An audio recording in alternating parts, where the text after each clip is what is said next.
मैं पुनः दोहराता हूं कि जो ये बयान दिया गया है शिक्षा मंत्री के द्वारा, इससे ज़्यादा अशोभनीय, निंदनीय और शर्मनाक और कोई बात नहीं है। कभी अगड़ा, कभी पिछड़ा, कभी हिंदू, कभी मुस्लिम, कभी लव, कभी कुश, कभी गोरी, कभी कुर्मी और कभी महिला और कभी पुरुष।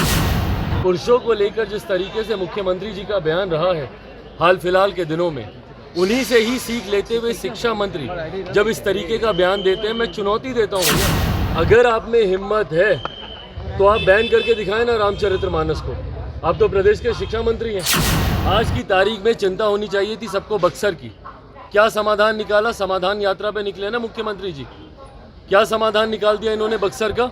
नमस्कार, आप देख रहे हैं बिहार इन शॉर्ट्स। मैं हूं आपके साथ रोहित। आपको बता दें कि एक तरफ जो शिक्षा मंत्री हैं प्रोफेसर चंद्रशेखर, उन्होंने जो रामचरितमानस को लेकर जो विवादित बयान दिया, उसके बाद जो सियासत है वो काफ़ी ज़्यादा तेज देखने को मिल रही है। वहीं आपको बता दें कि अब जो चिराग पासवान लोक जनशक्ति पार्टी रामविलास के राष्ट्रीय अध्यक्ष चिराग पासवान, अब उन्होंने साफ साफ कह दिया है कि मुख्यमंत्री नीतीश कुमार के वो मंत्रिमंडल में है, मुख्यमंत्री नीतीश कुमार उनको क्यों नहीं शिक्षा मंत्री को बर्खास्त कर रहे हैं। और वहीं आपको बता दें कि मुख्यमंत्री नीतीश कुमार के समाधान यात्रा पर भी तंज कसते नजर आए चिराग पासवान। क्या कुछ कर रहे हैं आप देखिए इस वीडियो में। मैं धन्यवाद देता हूं केंद्र सरकार का और विशेष तौर पर केंद्रीय गृह मंत्री अमित शाह जी का, उन्होंने मेरी चिंता की, मेरी सुरक्षा की, उन्होंने चिंता की और जो ये सुरक्षा मुहैया कराई गई है उसके लिए धन्यवाद। चिराग जी, आपको भी ऐसा लगता है कि आपके ऊपर कोई खतरा था, क्योंकि आईबी की रिपोर्ट के बाद ये सुरक्षा मिली है?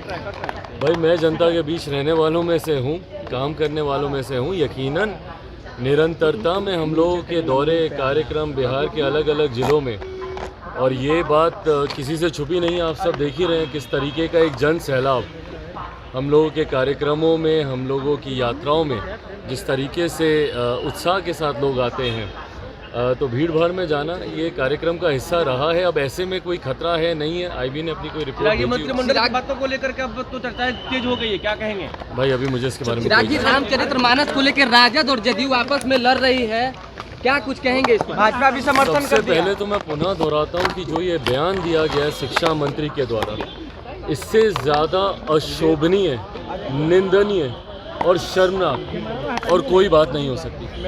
एक प्रदेश का शिक्षा मंत्री की ये जिम्मेदारी है कि वो प्रदेश को एकजुट रखने का काम करें। उनकी ये जिम्मेदारी है कि वो छात्रों में एकता का भाव दें। ऐसे में अगर प्रदेश के शिक्षा मंत्री ही बंटवारे की राजनीति करने लगे तो उस प्रदेश के हालात क्या होंगे। पर शिक्षा मंत्री भी उसी नेता से सीख रहे हैं जिन नेता ने हमेशा से बंटवारे की राजनीति कर कर ही सत्ता हासिल की है। प्रदेश के मुख्यमंत्री नीतीश कुमार जी को अगर आप देखें, निरंतरता में उन्होंने दलित महादलित करके, पिछड़ा अति पिछड़ा करके, कभी अगड़ा, कभी पिछड़ा, कभी हिंदू, कभी मुस्लिम, कभी लव, कभी कुश, कभी गोरी, कभी कुर्मी और कभी महिला और कभी पुरुष।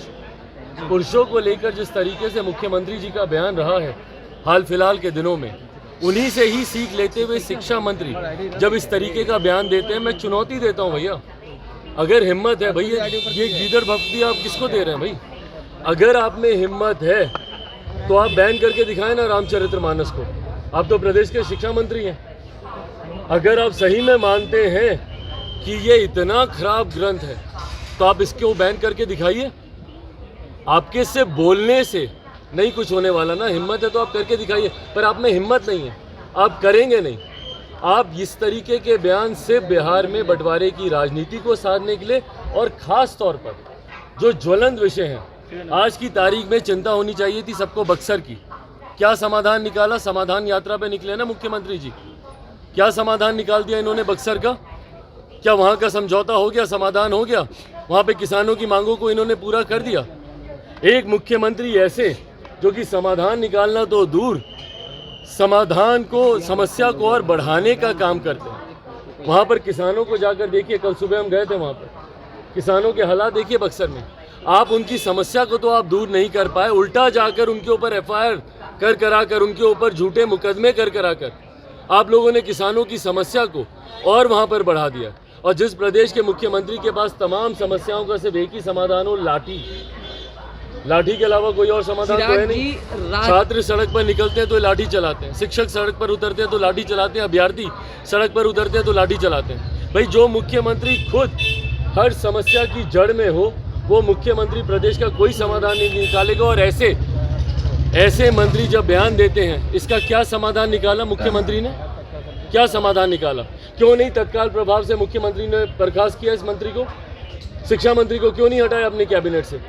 तो इस तरीके के बयान भी देंगे और कैबिनेट में बने भी रहेंगे तो कहीं ना कहीं संरक्षण, ऐसे ही लोगों का संरक्षण मिलता है मुख्यमंत्री नीतीश कुमार जी के द्वारा। तो अभी आपने देखा जो चिराग पासवान है, उन्होंने साफ साफ कहा कि जो शिक्षा मंत्री इस तरीके से रामचरितमानस को लेकर उन्होंने बयान दिया है, वो खुद मुख्यमंत्री नीतीश कुमार के मंत्रिमंडल में है।